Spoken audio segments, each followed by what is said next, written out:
মায়ের সাথে ঝগড়া করে নিজেদের বসত ঘরে নিজেই আগুন দিল মোহাম্মদ কামরুজ্জামান নামের এক যুবক। গত 23 মে গাজীপুরের কাপাসিয়া উপজেলার সূর্যনারায়ণপুর গ্রামে ঘটে এই চাঞ্চল্যকর ঘটনা। গোটা যে আগুন লাগাই উঠছে, এরপরে আবার এই ভাঙাচুরা ব্যস্ত হয়েছে।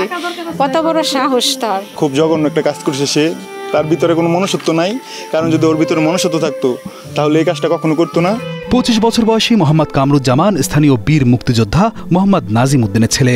ঘটনার পর থেকেই তিনি পলাতক রয়েছেন। ছেলের যা আবদার আছে সব কিছু পূরণ করছে আব্বা। মানে চাওয়ার আগে মুখ দিয়ে আসছে। ছেলে পড়াশোনা করতেছে, মানে যদি 5 টাকা চাইছে আব্বা 5 টাকাই দিছে, 10 টাকা চাইছে 10 টাকাই দিছে। আমার এক্ষণ লাগবে, এক্ষণ তো না দিলে অনেক বাড়ি দিয়ে মেরেলেন, যারে ভাইমো তারে মেরেলেন। হ্যাঁ বাসন হয়েছে এরকম। পুলিশরা থানাতে ফোন দিয়ে আইতে আইতে হ্যাঁ যে বাঙ্গাচুরা টান বেচে কিনা আবার দেখা বাড়ির ঘর ঠিক না পারতাছে না। হ্যাঁ এমন একটা কাম করে লাইছে, হ্যাঁ যে গিয়ে আঙ্গবাড়ি করতো না, এটার কি নিরাপত্তা আছে? জানা যায় ছেলে কামরুজ্জামানের সাথে ঝগড়ার পর মা বাবা ও তার বোন সহ তাদের এক আত্মীয়ের বাড়িতে চলে যান। এ সময় খালি বাড়িতে আগুন ধরিয়ে দিয়ে পালিয়ে যান কামরুজ্জামান। মুহূর্তেই আগুন নিয়ন্ত্রণের বাইরে চলে যায় এবং ঘরে থাকা বিভিন্ন আসবাবপত্র মালামাল পুড়ে যায়।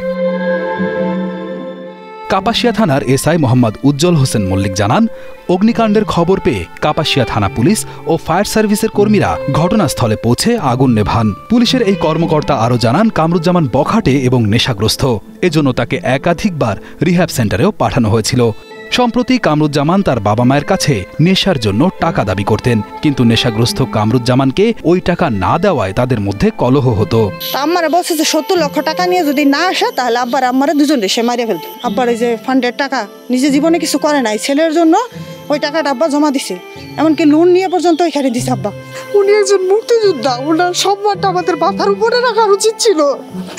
50,000, 10,000, 20,000 এমন বেতে নিছে টাকা, কিন্তু এখন বলছে একবারে 70 লাখ টাকা দিত। 70 লাখ টাকা না দিলে হ্যাঁ বাপ মারে জব করে লাগবে। ওর তো এই বয়ে তো সবকিছু ফলাইছে, বাড়িতেই ফলাইছে। কাপাসিয়া উপজেলার ফায়ার স্টেশনের ওয়্যার হাউসের ইন্সপেক্টর মোহাম্মদ মাহফুজুর রহমান জানান, তারা দুপুর 1:05 ওই অগ্নিসংযোগের খবর পান। পরে কাপাসিয়া ফায়ার স্টেশনের একটি ইউনিটের কর্মীরা দুপুর 1:20 গিয়ে আগুন নেভানোর কাজ শুরু করেন এবং দুপুর 1:45টার দিকে আগুন নেভাতে সক্ষম হন। আগুনে ঘরে থাকা আসবাবপত্র সহ প্রায় 5 লক্ষ টাকার মালামাল পুড়ে গেছে। এছাড়া আরও 10 লাখ টাকার মালামাল উদ্ধার করেছে ফায়ার সার্ভিস। এটার পিছনে কারণ হচ্ছে গিয়ে নেশা করে বন্ধুদের সাথে চলাফেরা করে নেশা করছে, মানে বেশিরভাগ ওই ইয়াবা গ্রহণ করত। ছোটবেলা থেকেই শাসন করা উচিত, মানে এত টাকা পয়সা দেওয়া উচিত না ছেলে মেয়েদের হাতে।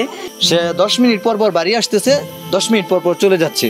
তার মানে পুলিশ প্রশাসন সহ সবাই আমাদেরকে বুঝাচ্ছে তাকে ধরে আমাদের ওনাদের হাতে দিতে হবে। তাইলে আইন প্রয়োগকারী সংস্থা আমাদেরকে কিভাবে সাপোর্ট দিচ্ছে? গত রাতেও ওই এলাকায় কয়েকটি খড়ের গাদায় অগ্নিসংযোগের ঘটনা ঘটেছে। এ ব্যাপারে থানায় মৌখিক অভিযোগ করলেও লিখিত কোনো অভিযোগ দেননি কামরুজ্জামানের বাবা নাজিম উদ্দিন। কামরুজ্জামানকে খুঁজে বের করতে কাজ করছে পুলিশ।